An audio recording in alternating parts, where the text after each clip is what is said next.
Olá, meus queridos, paz seja convosco, tudo bem com vocês? Estamos aqui dando início à nossa primeira aula da disciplina de evangelismo. Acredito que você já esteja com essa disciplina aí. Vamos orar para começar essa aula. Jesus, muito obrigado por essa oportunidade, pela vida de cada um dos meus irmãos que estão juntos aqui comigo para aprendermos mais de Ti, Jesus. Pai, que Teu Espírito Santo nos inspire a de fato viver cada uma dessas verdades que nós estudaremos aqui. Cada uma dessas palavras, Pai, que elas tragam vida para nós, que elas gerem em nosso coração o desejo de anunciar essa mensagem que um dia transformou a nossa vida. Que nós não sejamos como aqueles que escondem, Pai, mas sejamos aqueles que, como Paulo diz, que sejam um espírito de ousadia, de poder e de equilíbrio. Que não seja um espírito de covardia, mas de ousadia e de coragem de anunciar a Tua palavra para aqueles que precisam. Em nome de Jesus. Amém. Amém, meu querido. Sou o pastor Zanirato, pastor Tiago Zanirato, sou da 8ª Igreja do Evangelho Quadrangular. Caso você ainda não me conheça, tá bom? Então é uma honra poder compartilhar um pouco daquilo que o Senhor tem nos ensinado aí com vocês nessa jornada. Você sabia que a morte é o segundo maior problema da humanidade? A morte é o segundo maior problema porque o primeiro é saber aonde você vai passar a eternidade. Então, às vezes a gente ouve as pessoas falando assim, né? Para tudo se dá um jeito, menos para a morte. Então, a morte basicamente é o pior dos problemas que um ser humano pode enfrentar. Um problema no casamento dá para resolver, um problema financeiro dá para resolver, até mesmo um problema de saúde é reversível, né? Você faz um tratamento de saúde, você melhora a sua alimentação, começa a praticar exercícios físicos, você consegue resolver. Mas como dizem, né? A morte não tem como resolver. E pior do que a morte é você morrer sem ter a certeza da sua salvação. Então é por isso que morrer é o segundo maior problema da humanidade. Então, o que isso nos ensina? Que evangelizar é mostrar para as pessoas que esse é o maior problema que elas podem enfrentar. Então, a maioria das pessoas, elas estão inconscientes desse problema. A maioria das pessoas nem pensa sobre isso, né? Ninguém gosta de falar em morte, de pensar em morte, quanto mais em vida após a morte, em céu, em inferno. Mas isso é real, nós sabemos que é real, nós como cristãos sabemos que existe uma vida depois da morte, que esse tempo que a gente fica aqui na terra é um curto espaço de tempo, e o maior tempo que a gente vai viver é a eternidade depois. Então é em vida que a gente decide qual é o destino da nossa alma. E como é que a gente faz isso, né? É isso que a gente vai aprender, como é que a gente comunica para as pessoas que existe uma vida após a morte e o inferno não é a melhor opção. Só existem duas, né? A melhor opção é pro céu, morar com o Senhor, viver, desfrutar do relacionamento com Deus. E a pior opção é estar nas garras do capeta. Isso sim vai ser um inferno, né? Um lugar onde não existe a presença de Deus. E quando a gente olha para a Bíblia, a gente vê Pedro pregando em Atos, ele faz um paralelo parecido com esse. Aquelas pessoas estavam inconscientes daquele problema.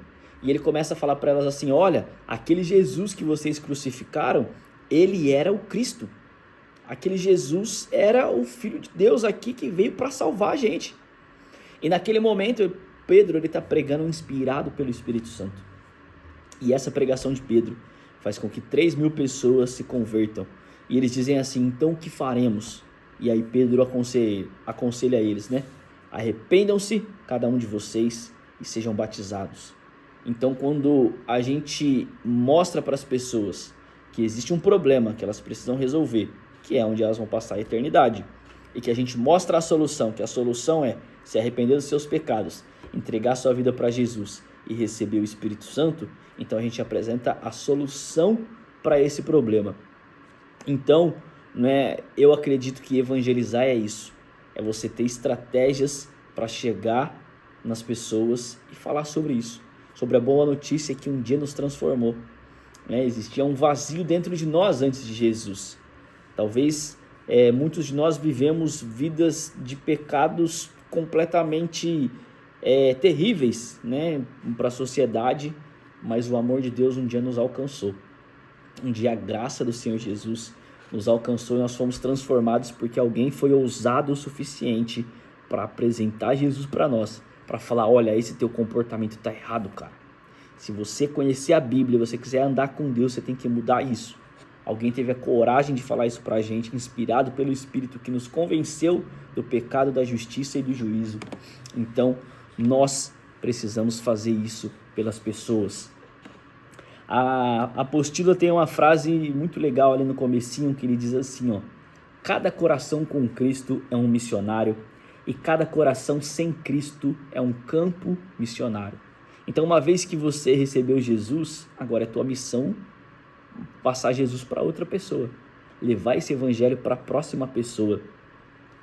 E cada coração sem Cristo é um campo missionário. Então, se existe uma pessoa, um coração sem Cristo, esse coração já é um campo missionário que precisa ser evangelizado. Aqui no capítulo 1, na página 11, a gente vai ver sobre evangelização, e a definição de evangelização que ele traz aqui é proclamar Cristo ressurreto como nosso Redentor. Um pouco disso que eu acabei de falar para vocês é basicamente o que ele está falando aqui nessa introdução de evangelização. E aqui ele cita Abacuque 2,14: e a terra se encherá do conhecimento da glória do Senhor, como as águas enchem o mar. E aí ele dá algumas bases bíblicas para essa ordenança, né? Evangelizar é uma ordenança de Deus, porque ela coincide com os seus propósitos eternos. E a primeira referência que eu quero abrir com vocês é o Salmo, capítulo 19, verso 1, que diz: os céus declaram a glória de Deus, o firmamento proclama a obra de suas mãos. Ou seja, existe uma mensagem sendo proclamada pela criação, mas somente os homens e os anjos podem captar essa mensagem e render-lhe glória com as suas atitudes. Então toda a criação está declarando, está proclamando a glória de Deus.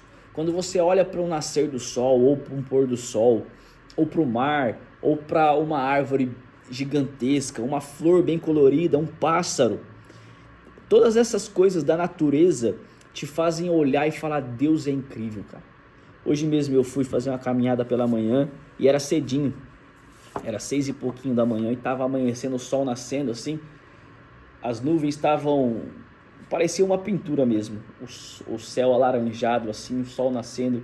Não tem como, cara, você não glorificar a Deus se você só de olhar, só de observar a natureza. Então a natureza está proclamando essa mensagem também, mas ela é uma mensagem mais profunda do que isso. É mais do que um Deus que é criador dos céus e da terra. Essa mensagem é sobre um Deus que deseja relacionamento com a humanidade que ele criou. E lá em 1 João, capítulo 4, verso 8, estou com a Bíblia online aqui, que fica mais rápido, né, para a gente ir abrindo os versículos, mas nesse modo que eu estou gravando aqui, você não vai conseguir ver a tela, né? Então, se você quiser abrir aí a sua Bíblia junto comigo, 1 João capítulo 4, verso 8, diz assim: aquele que não ama não conhece a Deus, porque Deus é amor. Deus é amor. Essa é uma das verdades, é uma das bases bíblicas para a missão que Deus começou a realizar na terra. E lá em João 3,16 fala sobre isso, né? Porque Deus tanto amou o mundo que deu seu Filho unigênito, para que todo aquele que nele crê não pereça, mas tenha a vida eterna. Tudo começa com amor. O amor de Deus pela humanidade que ele criou.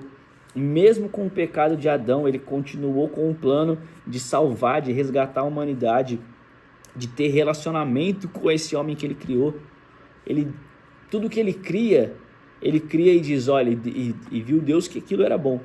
E viu Deus que aquilo era bom. Mas quando ele cria os seres humanos, ele fala, e viu Deus que aquilo ficou muito bom.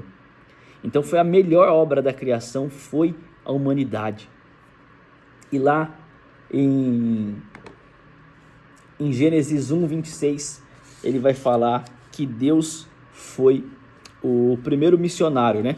Porque ele criou todas as coisas, mas ele escolheu o homem.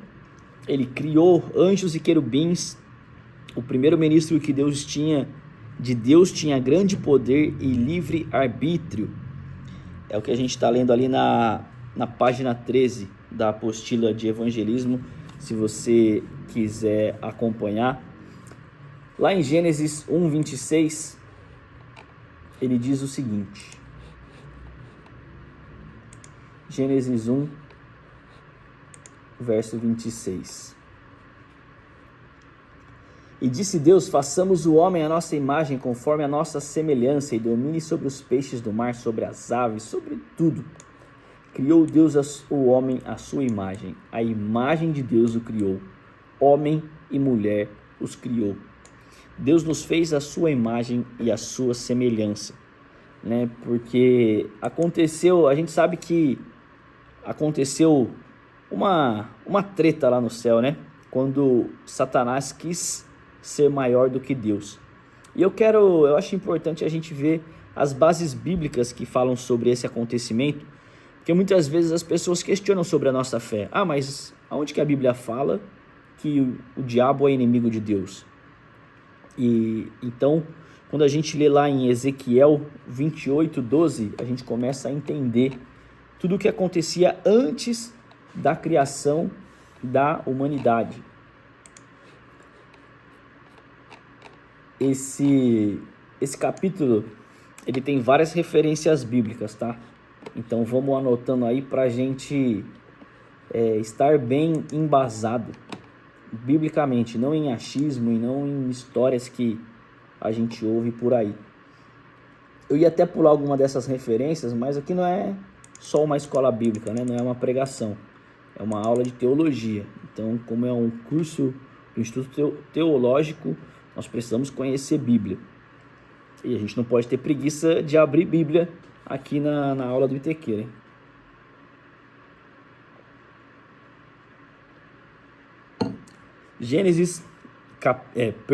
Ezequiel 28:12 diz assim: Filho do homem, levanta uma lamentação sobre o rei de Tiro. Bom, eu vou mudar aqui a tradução. Eu vou ler na NVI para ficar mais fácil da gente estudar. Gênesis 28:12.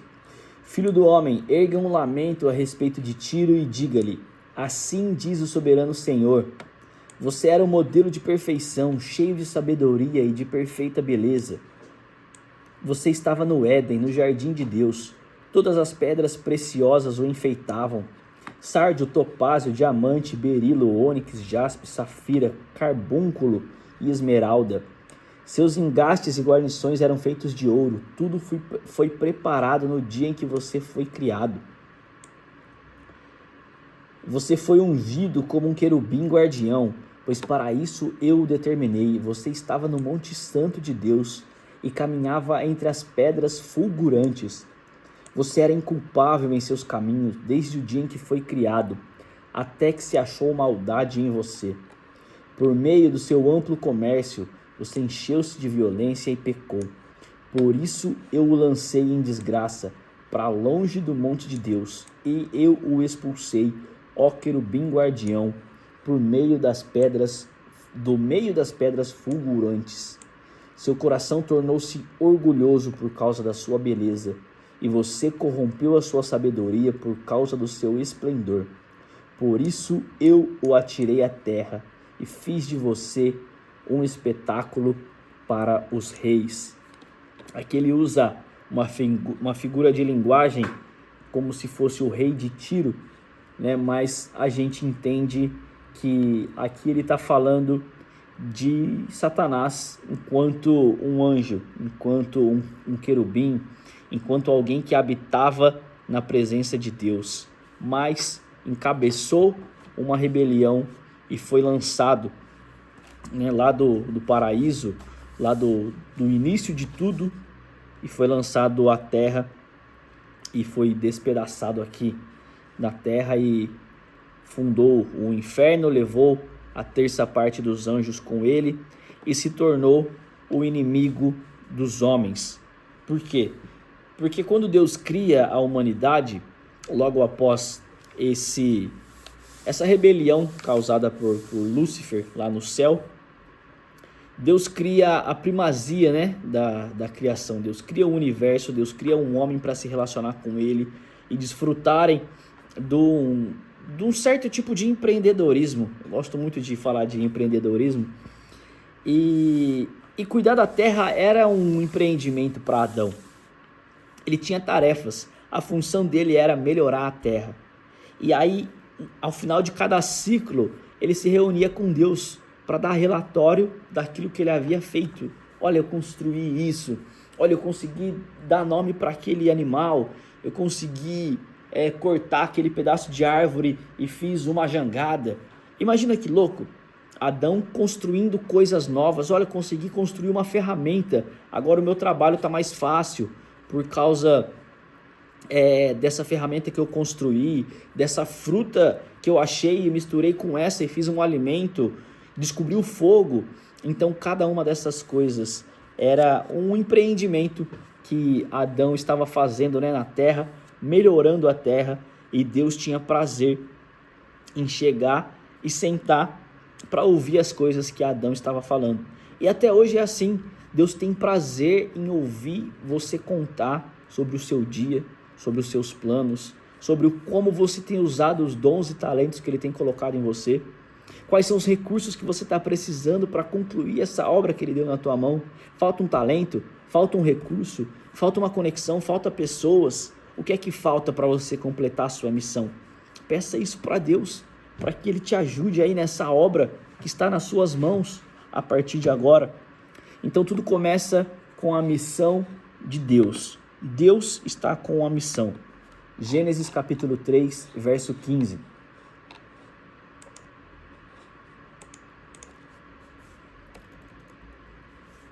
Gênesis capítulo 3, verso 15 diz assim, ó.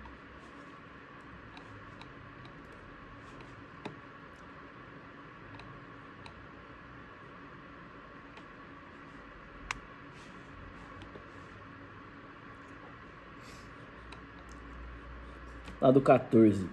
Então o Senhor disse à serpente: porquanto fizeste isto, maldita será mais que toda a fera e mais que todos os animais do campo. Sobre o teu ventre andarás e o pó comerás todos os dias da tua vida. E porém inimizade entre ti e a mulher, entre a sua semente e a sua semente. Esta lhe ferirá a cabeça e tu lhe ferirá o calcanhar. Eu acho que a referência aqui da apostila está errada, porque ele fala Gênesis 3,15, mas ele está falando que a primeira referência a Cristo na Bíblia é o momento em que Deus faz roupas para Adão e Eva, né, e a sentença sobre Satanás. Então ele anuncia que o Cristo, é essa mesmo, né, ele anuncia que Cristo, né, o descendente de Adão, iria pisotear a cabeça de Satanás. Então, desde o princípio, Deus já está mostrando que Ele tem um plano, né, para resgatar a humanidade, para restaurar esse relacionamento que Adão quebrou com Deus. Né? Tudo estava perfeito no Éden, mas Adão quebra essa aliança. E aí, Deus, Ele restaura, né, Ele já anuncia que Ele tem um plano, que Ele tem uma missão, que Ele vai dar um jeito de consertar isso que Adão quebrou. E aí lá em Gênesis capítulo 12, ele mostra que Israel também tinha uma missão. Quando ele faz a promessa para Abraão, ele fala para Abraão assim: olha, por meio de ti serão benditas todas as famílias da terra.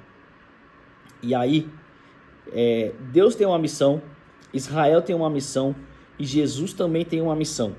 E Jesus revela qual é a missão dele lá em Lucas capítulo 19.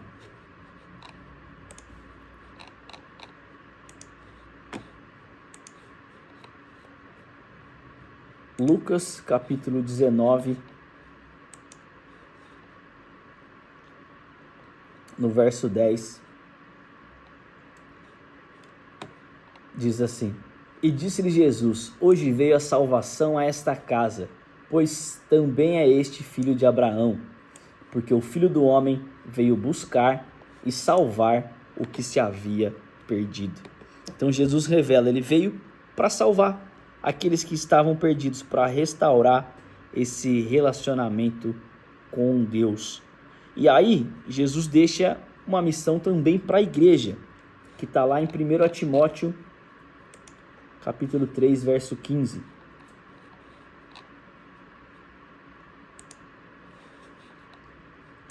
1 Timóteo capítulo 3, verso 15 diz assim: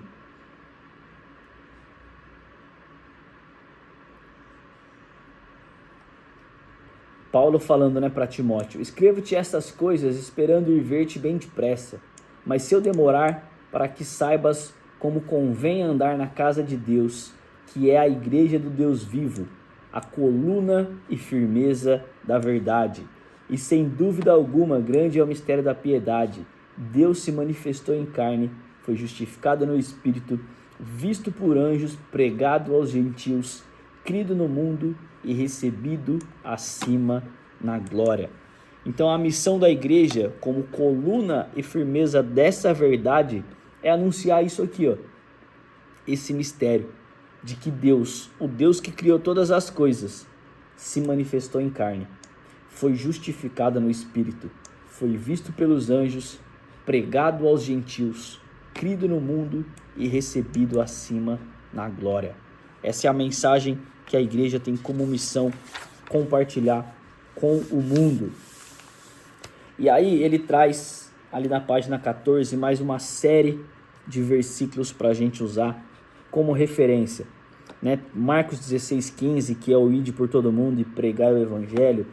O Mateus 28:18, a mesma coisa, Jesus falando para os discípulos sobre ir e fazer discípulos, de todas as nações, anunciando o evangelho. Então ele fala da importância não só de pregar, mas de fazer um discípulo. Não é só ir lá e entregar um panfleto, é massa entregar panfleto, não tem problema nenhum em fazer isso, mas pregar o evangelho não é só isso. A grande comissão que nós recebemos, a missão que nós recebemos não é de entregar panfleto, é de pregar o evangelho. E quando essa pessoa se converter, é fazer ela se tornar um discípulo, se tornar parecido com Jesus, sendo paciente com ela, sendo amoroso com ela, perdoando, aconselhando com amor, com sabedoria, tendo conhecimento bíblico para mostrar para a pessoa se algo está certo ou está errado na conduta dela. A nossa base tem que ser a Bíblia. Não dá para a gente falar assim, isso está errado, por quê? Porque todo mundo fala que é errado. Infelizmente, nas nossas igrejas tem muito disso, de tradições que são tradições orais, Quem tem tradição oral é a igreja católica. A igreja protestante, a igreja evangélica precisa viver pelo que está na Bíblia, pelo que está na palavra. Se não está na palavra, se não está na Bíblia, é porque tem algo de errado. Se for mais do que está na Bíblia, é heresia. Se for para menos, se a pessoa tiver assim, em relação a algo que a Bíblia não proíbe, é uma atitude que as pessoas falam, isso não pode, mas está na Bíblia? Não está. Se não está na Bíblia, não é pecado.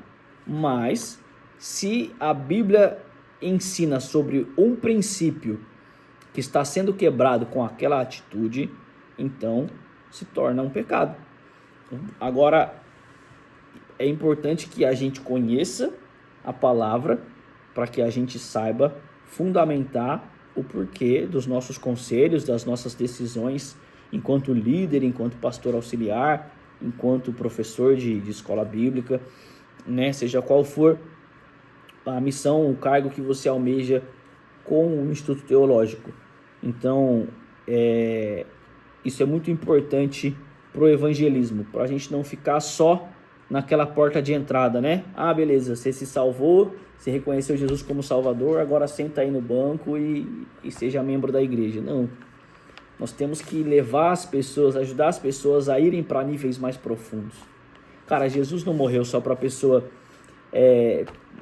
simplesmente parar de beber, parar de fumar, parar de fazer sexo antes do casamento ou fora do casamento e frequentar a igreja no domingo e dizer amém, glória a Deus na igreja no domingo. Não é isso. O evangelho é muito incrível. O evangelho é o poder sobrenatural. O evangelho, ele nos faz ser amigos de Deus, cara.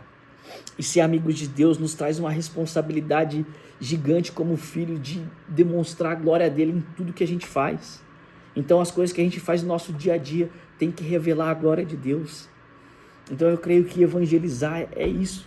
Sabe, é você mostrar para as pessoas que o Cristo vivo, o Cristo que transformou a nossa vida, que transformou o nosso coração, tem poder para fazer coisas extraordinárias todos os dias. Não só no domingo no culto, não só abandonando aqueles pecados que todo mundo sabe que são pecados, né? Ah, beber, fumar e sexo fora do casamento. Não, cara. Existe muito mais coisas no caráter de Jesus que nós precisamos aprender. A generosidade. Jesus era generoso. Jesus era gentil. Jesus, ele tinha a capacidade, a empatia de perceber quando as pessoas precisavam de algo sobrenatural. Por exemplo, naquela passagem em que ele chega numa cidade e ele vê que está acontecendo o velório de um filho único de uma viúva. Cara, ele opera aquele milagre da ressurreição daquele garoto porque ele sabia que aquela mulher, ela ia ter que mendigar, porque ela não tinha renda. Naquela época as mulheres não tinham o hábito de construir uma renda. Elas cuidavam da casa, o marido era o provedor, mas o marido já tinha falecido, ela já era viúva. E agora o filho, aquele que tinha a responsabilidade de trazer mantimento para a casa dela, também havia falecido. Jesus, ele tem compaixão daquela mulher. E ele vai lá e ele ressuscita aquele cara. Então, sabe, é você ter o poder sobrenatural para resolver problemas. Então, quando a gente tem um poder sobrenatural para orar por situações em que a gente tem compaixão e fala, cara, isso é injusto, isso está errado. A gente tem esse poder da parte de Deus de resolver injustiças na terra. Então, evangelizar é isso. É resolver injustiças com poder sobrenatural, para que as pessoas olhem para nós e falem assim, eu quero esse Jesus.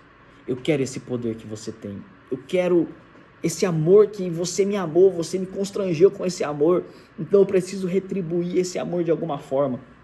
E a gente apresenta Jesus através desse amor que a gente demonstra com as nossas atitudes, principalmente com o poder sobrenatural que está sobre nós. Aqui ele dá mais algumas bases bíblicas, né? Romanos 10, 1 Coríntios 9, Mateus 9, 36 e Ezequiel 3, 17. Ezequiel 3, 17 ao 20, então na página 14, tá? Ele diz assim, ó: o atalaia precisa falar em nome do Senhor, pregar para o perverso a fim de que se arrependa e também pregar para o justo para que ele não se desvie. Pregar a todos é um dever de todo aquele que crê. Então nós devemos pregar para que as pessoas se arrependam dos seus pecados, mas nós também devemos pregar para aqueles que já estão convertidos, para que não se desviem, para que se aproximem mais de Jesus, para que se tornem mais parecidos com Ele. Esses dias eu ouvi um exemplo que fez total sentido para mim, sobre ser cheio do Espírito Santo. Imagina que você vai num rodízio de pizza e você destrói, você moe no rodizão 15, 20 fatias de pizza, você come. E aí a hora que você sai desse rodízio, sai até torto assim, andando meio cambaleando de tanto que você comeu no rodízio. Você sai pela porta e você olha do outro lado da rua, tem um estabelecimento, uma hamburgueria, uma lanchonete. E diz lá assim, ó: somente hoje, X tudo grátis para comer aqui. Somente hoje, dogão especial na faixa, para sentar e comer aqui, na hora. Se você saiu do rodízio, se você aproveitou bem o rodízio, o X-tudo pode ser de graça. O dogão pode ser de graça. Você não come. Sabe por quê? Porque não cabe mais. Se o Espírito Santo preencheu o teu coração, você não tem tesão nenhum, desculpe a expressão, mas é o que a gente ouve por aí, né? Você não tem tesão nenhum, você não tem atração nenhuma no pecado, porque o Espírito Santo é suficiente na sua vida. Sabe, o pecado não te satisfaz, porque você olha para dentro de você e você fala, eu já sou completo, não cabe mais. Não cabe mais essas atitudes da velha vida para mim. Não cabe mais desejar outras mulheres, porque eu estou completo com Cristo, eu amo a mulher que o Senhor me deu. Ou então, se eu estou solteiro, eu estou esperando por aquela que o Senhor preparou para mim, para ser a minha auxiliadora. Sabe, não cabe mais ficar bebendo, ficar fumando, ficar fazendo, sei lá, qualquer outra coisa que o pecado te dava prazer, mas que depois te cobrava uma conta. Não cabe mais, porque eu sou cheio do Espírito Santo. Estou tão cheio do Espírito Santo que as coisas do mundo já nem são tão atrativas assim para mim. Então é nossa responsabilidade pregar para os de fora, anunciando o arrependimento, e pregar para os de dentro, ensinando eles a permanecerem perto de Jesus. Então essa é a nossa responsabilidade, de sermos embaixadores de Cristo, de sermos ministros da reconciliação e despenseiros da multiforme graça de Deus. Então evangelizar é um privilégio, mas também é uma responsabilidade. Agora, na página 15, evangelização na história da igreja.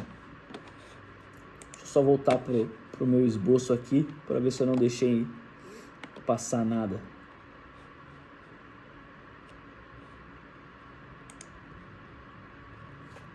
Ah, sim. Tava deixando passar uma coisa aqui, ó. Sobre a responsabilidade da evangelização. Imagina que um policial, ele não está de serviço naquele dia, mas ele vê um crime acontecendo. Pelo menos nos vídeos que a gente vê aí no YouTube, a reação do policial, cara, é reagir àquele crime. Ele vai tentar defender a pessoa a qualquer custo. Esses dias eu vi um vídeo do cara tá dentro da barbearia, e aí ele vê um assalto acontecendo para fora, ele fala pro barbeiro, abaixa, abaixa, abaixa, esconde. Ele já saca a arma, ele já atira no bandido, resolve a situação. Ou então, um médico passando por um acidente que acabou de acontecer. Voltando um pouco no policial, se esse policial não reage, não ajuda a prevenir esse crime, ele pode responder pelo crime de prevaricação. Ele viu algo errado acontecendo e não fez nada. E se eu não me engano, todo cidadão responde por essa omissão, né, de ver um crime acontecendo e não fazer nada. Mas para um profissional de segurança pública é muito pior. É muito pior. É perigoso perder a farda. O cara vê um roubo acontecendo e ele não fazer nada, ele não dá a voz de prisão. Para o médico que vê ou que nega prestar o atendimento, às vezes acontece assim, a pessoa chega numa emergência e está no horário do médico sair. O médico não pode ir embora. Se ele for embora, ele vai responder por omissão de socorro, porque a função dele é salvar vidas.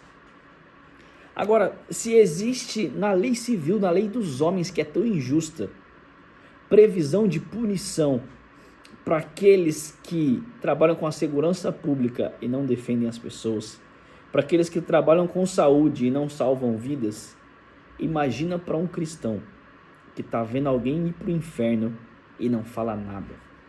Você acha mesmo que a gente vai passar ileso? Você acha que ninguém, em momento algum, nós que de fato experimentamos a graça de Deus, que tivemos a vida transformada, que temos... É como se a gente tivesse a cura do câncer e nosso vizinho está com câncer. A gente descobriu a cura do câncer e a gente não tem compaixão, a gente não tem empatia, a gente não tem amor de falar pro cara, olha cara, você está morrendo. Às vezes o cara nem sabe que ele está com câncer, sabe? Mas você, conhecedor da medicina do céu, você bate o olho e você fala, cara, você está com problema, você está com câncer, isso aí é câncer, isso aí é doença. A gente precisa ter essa ousadia de olhar para as pessoas com amor. É o amor que nos falta para chegar para as pessoas e falar, cara, isso que você está fazendo está errado, cara. E eu tô te falando isso não é para te julgar, não, é com amor. É porque eu não quero que você vá para o inferno. É que a sua vida é preciosa demais, cara. É que Jesus pagou um preço muito alto para que você pudesse ter um relacionamento com Ele, para que você chame Ele de Pai. Então a gente precisa desenvolver essa coragem, essa ousadia e o amor, né? De pregar para as pessoas a salvação em Jesus. Evangelização. Atos dos Apóstolos mostra para nós, né, o início, o padrão de como deve ser a propagação do evangelho. Né? Quando a gente olha para o livro de Atos, a gente percebe que eles tiveram um conselho de Jesus, né? Antes do ide por todo mundo, Jesus fala para eles assim lá em Atos 1:8. Então vocês receberão poder ao descer sobre vós o Espírito Santo, e vocês serão minhas testemunhas em Jerusalém, Judeia e até Samaria e até os confins da terra. Então é como se fossem 4 níveis, né, de evangelismo. Então primeiro, você evangeliza as pessoas que estão próximas a você. Teu pai, tua mãe, teu irmão, teus primos, teus tios, teus parentes, o pessoal do teu trabalho, o pessoal da tua escola. As primeiras pessoas que a gente começa a falar de Jesus são essas, né? As pessoas que estão mais próximas a nós. E às vezes são as pessoas que não querem ouvir, né? Que se afastam de nós. Mas nós precisamos insistir. Ter amor, ter compaixão por elas. E aí depois a gente recebe a missão na igreja, a gente começa a evangelizar pessoas na cidade, a gente começa a ir por todo o mundo, né? Alguns vão ficar com a missão de pregar ali na cidade, no trabalho, na escola. Outros recebem a missão de ir para viagens missionárias mesmo, para se lançar aí para o ministério. Então é importante que a gente entenda o que o Senhor nos chamou para fazer. Às vezes nós seremos pastores dentro de locais de trabalho. Às vezes o nosso campo missionário é uma empresa, é uma faculdade. Às vezes o nosso campo missionário é um emprego que a gente quer largar, mas o Senhor quer a gente lá, pregando para aquelas pessoas. Então, nós precisamos entender em Deus, para não sair achando que o Senhor nos chamou para uma coisa, sendo que Ele tem outra preparada para nós. Então a intimidade com o Senhor vai nos mostrar isso. E era isso que a igreja de Atos fazia muito. Eles consultavam muito ao Senhor, né? Paulo, nas viagens que ele fazia, ele buscava muita direção de Deus. Tem um trecho, uma passagem que eu não lembro a referência agora, mas é de Atos, que Paulo fala assim: pareceu bem ao Espírito Santo e a nós que fôssemos para tal cidade. Cara, olha que nível de intimidade. Pareceu bem ao Espírito Santo e a nós. Olha, pareceu bem ao Espírito Santo e a nós que eu falasse de Jesus para aquela pessoa. O Espírito Santo me falou para falar de Jesus para aquela pessoa. Essas coisas acontecem. Nós é que não estamos atentos para ouvir a voz de Deus. Mas o Senhor está doido para fazer essas coisas através de nós. Agora aqui, ó. Então, beleza, Atos mostra o início, o padrão de como deveria ser, né, a propagação do evangelho. Eram 11 pessoas sem influência nenhuma, eram pessoas completamente comuns, com profissão comuns, mas inspirados pelo Espírito Santo, eles transformaram o mundo. Aqui, tópico 2.2, evangelização nos primeiros séculos. Eu vou pedir licença para vocês, porque essa parte é muito teórica e eu preciso ler ela para que vocês entendam, porque são textos curtos, então não tinha como simplesmente resumir em tópicos. Então, se você está com a sua apostila, Aí na página 16 nós iremos fazer a leitura completa dessas páginas e depois eu faço um comentário sobre ela.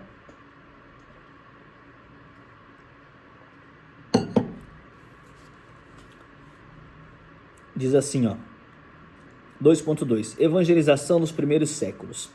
Cristo havia estabelecido sua igreja na encruzilhada do mundo antigo.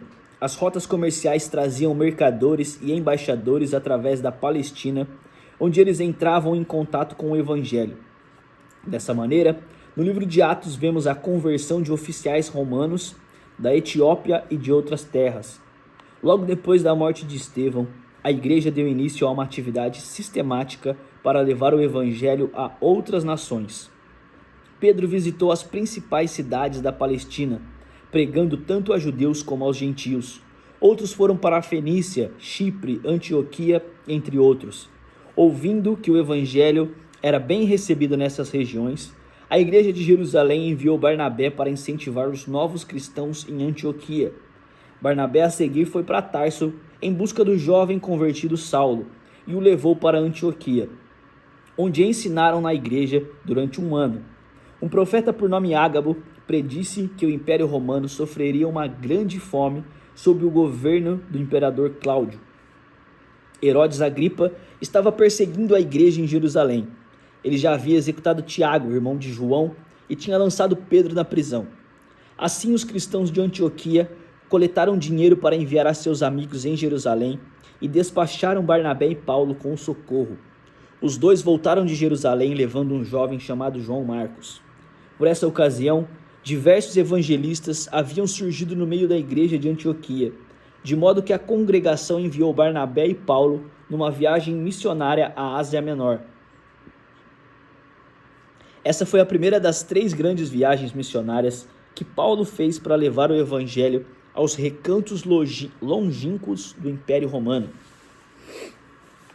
Os primeiros missionários cristãos concentraram seus ensinos na pessoa e obra de Jesus. Declaravam que ele era o servo impecável e filho de Deus que havia dado sua vida para expiar os pecados de todas as pessoas que depositavam a sua confiança nele.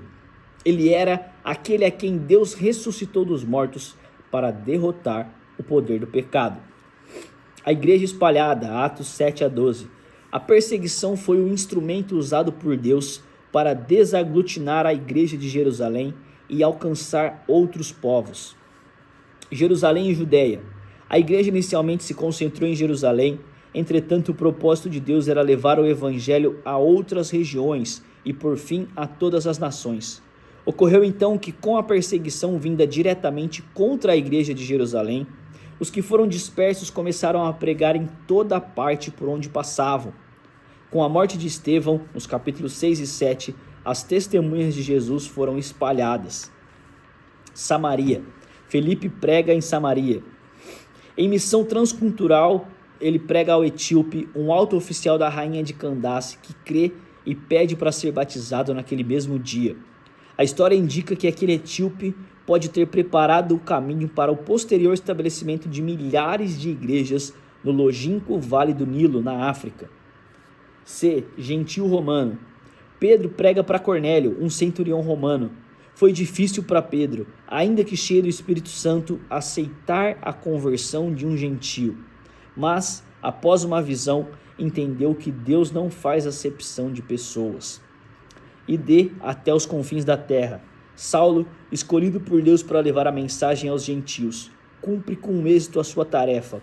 Em pouco mais de 10 anos e em 3 viagens missionárias, ele estabelece a igreja em 4 províncias do Império Romano: Galácia, Macedônia, Acaia e Ásia.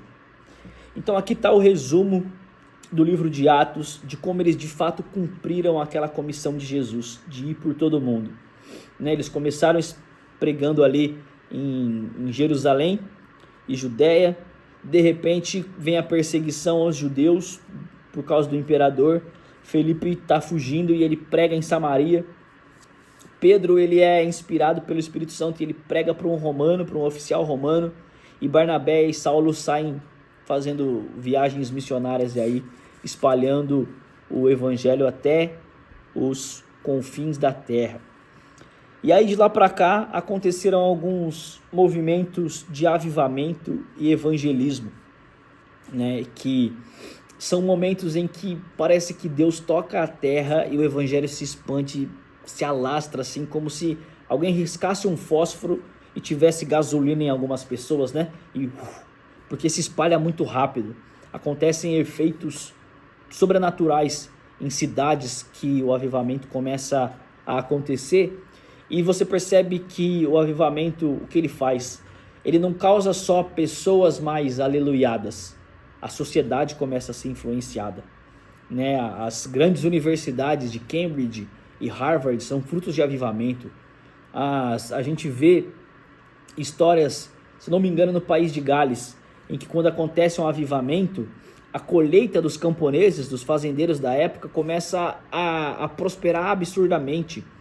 Tipo, se não me engano, era mandioca que eles plantavam, ou era batatas, não sei. Alguma coisa que eles plantavam, quando eles começaram a colher, eram coisas de 5, 6 quilos, sabe? Era gigante. Tem alguns relatos assim, em cidades em que acontece um avivamento, não fica só na igreja. Não é só um mover ali de chorar e se arrepender. Essa é a principal coisa. Que as pessoas confessam seus pecados, só de passar em frente à igreja, o mover está acontecendo, né? Nos salões acontecia muito isso, na Rua Azusa, nos Estados Unidos. As pessoas estacionavam o carro, começavam a chorar, entravam no salão e confessavam seus pecados, sem ninguém pregar.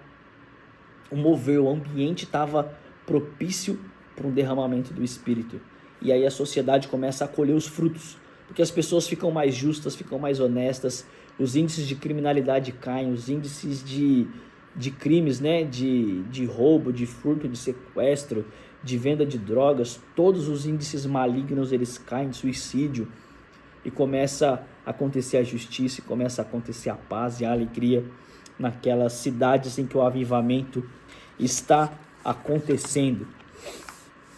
Então, geralmente um avivamento ele é precedido por um período de declínio moral e espiritual entre o povo de Deus. E aí acontece alguma execução do juízo divino, né? E aí Deus usa algumas pessoas como se ele estivesse falando assim, olha, eu ainda estou agindo. Olha, ainda tem pessoas buscando o Senhor aqui. E aí alguns desses movimentos, né, registrados na Bíblia, o avivamento que acontece com Moisés, que ele ajuda o povo a se libertar do Egito, né? O povo volta a buscar a Deus através da vida de Moisés, e um milagre extraordinário, né, que é a libertação do Egito, acontece através dele. Aí tem a vida de Samuel, quando o povo já está em declínio, né, e Deus chama Samuel e ele avisa o profeta que os filhos dele estão em pecados. Deus avisou ele que era para ele se consertar, e aí Deus levanta Samuel como um profeta para aquela nação, que unge Saul, unge Davi, e aí começa um tempo de prosperidade em Israel por causa de Davi, né, que foi ungido por Samuel, que também foi temente a Deus, e aí conseguiu ter o tempo de maior prosperidade de Jerusalém, por causa de homens que se consagraram ao Senhor, que buscaram o Senhor de todo o coração e anunciaram às pessoas a mensagem que vinha de Deus, não guardaram nada. Samuel não teve medo. No começo ele teve, né? Mas o profeta fala para ele, o sacerdote Eli, né? Fala para ele, olha, não me esconda nada. Então ele aprende que ele não podia esconder nada, que ele tinha que realmente proclamar aquela mensagem. Aí aqui na página 18 ele fala do avivamento com Asa, avivamento com Josafá, com Jeoiada, com Ezequias, Josias, Zorobabel, Esdras, Neemias e Joel, né? E de tempos em tempos Deus levanta alguém que começa a clamar por um avivamento, que começa a clamar pelo arrependimento da nação, e aí algo extraordinário acontece.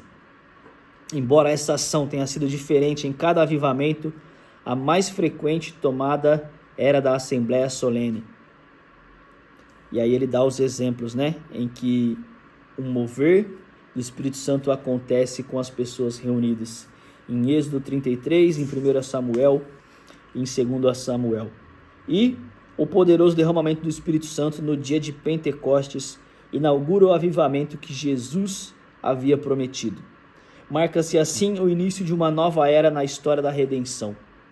Jesus preparou, o caminho por 3 anos, fala para eles permanecerem em Jerusalém, para eles continuarem buscando, perseverando, até que o Espírito Santo vem, inspira aqueles homens e mulheres, e eles vão por todo o mundo pregando o Evangelho, E aí aqui na página 20, ele dá alguns exemplos de avivamentos recentes, como nos Estados Unidos, em 1734, com Jonathan Edwards, George Whitefield. Na Europa, várias ondas de avivamento começaram após a segunda metade do século XVII. Philip Spencer, organizando reuniões onde surgiu a igreja luterana. Os morávios, em 1727. E aí ele fala também de Charles Finney aqui, na página 20, Poderoso na palavra e na oração, nos testemunhos, sob a influência de sua pregação, igrejas foram renovadas, nasceram novas comunidades e pessoas deixaram vícios e etc.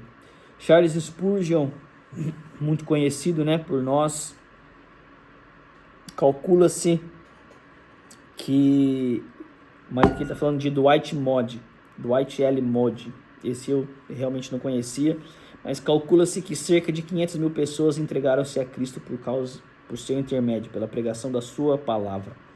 E o mais recente que a gente conhece é o Billy Graham, um evangelista que também ganhou milhares de almas para Jesus. Imagina o tamanho do galardão que um avivalista vai receber na eternidade.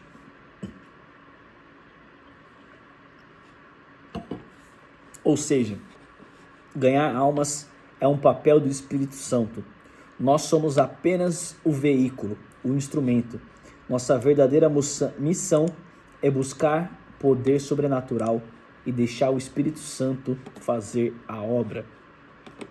E aqui no terceiro tópico da apostila, já encerrando essa nossa aula do capítulo 1, ele fala sobre Jesus ser o nosso maior modelo de evangelismo e a maneira como Jesus ganhava almas para Deus. Hoje a gente ganha para Jesus, mas Jesus estava ganhando o coração daquelas pessoas para Deus. Jesus cumpriu a grande comissão. Ele próprio, o modelo do exemplo que ordenou após a ressurreição, o Senhor Jesus priorizou 3 ordens aos discípulos. Mateus 16,15. Vão pelo mundo todo e preguem o evangelho a todas as pessoas. Mateus 28,19. Vão e façam discípulos de todas as nações, batizando-as em nome do Pai, do Filho e do Espírito Santo. E Atos 1,8. Mas receberão poder quando o Espírito Santo descer sobre vocês, e ser-me-ão testemunhas em Jerusalém, Judéia, Samaria e até os confins da terra.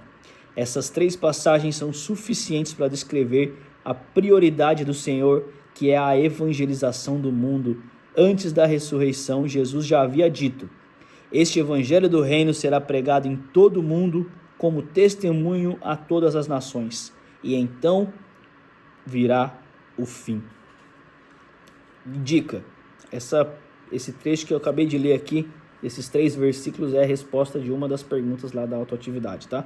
Um bônus aí para vocês. Mas aqui no finalzinho ele encerra com encontros de salvação, Quando ele encontra com Nicodemos e ele ensina, mesmo Nicodemos sendo um cara estudioso, Jesus ensinava para ele com paciência. Jesus mostrava que Nicodemos conhecia as Escrituras, mas ainda não tinha conhecido o poder de Deus. E fala para ele sobre um novo nascimento. Cara, você precisa nascer de novo. E aí Nicodemos acha que ele precisa voltar para o ventre da mãe, Mas Jesus estava falando de um nascimento interior. A mulher samaritana, Jesus, ele não podia falar com as samaritanas por ser judeu, mas ele não julga aquela mulher. Ele conversa com ela, ele fala para ela chamar o marido dela, ele se apresenta para ela como Messias e ele transforma a vida daquela mulher num simples encontro. Zaqueu era um cara odiado pelos próprios conterrâneos dele, porque ele era cobrador de impostos. E Jesus fala assim, eu quero almoçar na tua casa, eu quero ir lá jantar na tua casa. E ele vai e ele senta com os convidados de Zaqueu sem julgar ninguém. Mas ele faz a diferença ali naquela mesa. E ele anuncia o amor de Deus para aquelas pessoas. E Zaqueu se converte. E Zaqueu, ele fica tão constrangido com o amor de Jesus que ele fala, olha, eu vou devolver tudo que eu roubei. É isso que o amor de Jesus faz. Ele constrange as pessoas a mudar de atitude, a mudar de vida. E o gadareno, né, um endemoniado gadareno, que era um cara doidaço, né? E depois a Bíblia fala que depois do encontro que ele teve com Jesus, depois que Jesus expulsa os demônios dele, ele estava sentado, vestido em perfeito juízo. E ele pede para seguir Jesus. E Jesus fala, não vem comigo não, vai até os seus. E fala o que eu fiz por você. E ele também foi um grande missionário naquelas terras. Então, para encerrar, o nosso mestre deixou bem clara a sua missão entre os homens. Ele cumpriu plenamente todo o seu ministério. O Espírito do Soberano está sobre mim, porque o Senhor me ungiu para levar boas notícias aos pobres. Enviou-me para cuidar dos que estão com o coração quebrantado, anunciar liberdade aos cativos e libertação das trevas aos prisioneiros, para proclamar o ano da bondade do Senhor e o dia da vingança do nosso Deus, para consolar os que andam tristes e dar a todos os que choram em Sião uma bela coroa em vez de cinzas, óleo de alegria em vez de pranto, e um manto de louvor em vez de espírito deprimido. Eles serão chamados carvalhos de justiça, plantio do Senhor para a manifestação da sua glória. Isaías 61, do 1 ao 3. Aqui estava uma promessa para Israel, uma profecia a se cumprir, mas o Evangelho de Lucas nos aponta o cumprimento da profecia feita na antiga aliança. Quando Jesus ele vai na sinagoga, ele pega essa passagem e ele diz, hoje se cumpriu essa mensagem que vocês acabaram de ouvir. Jesus foi esse enviado, né, para cumprir essa missão.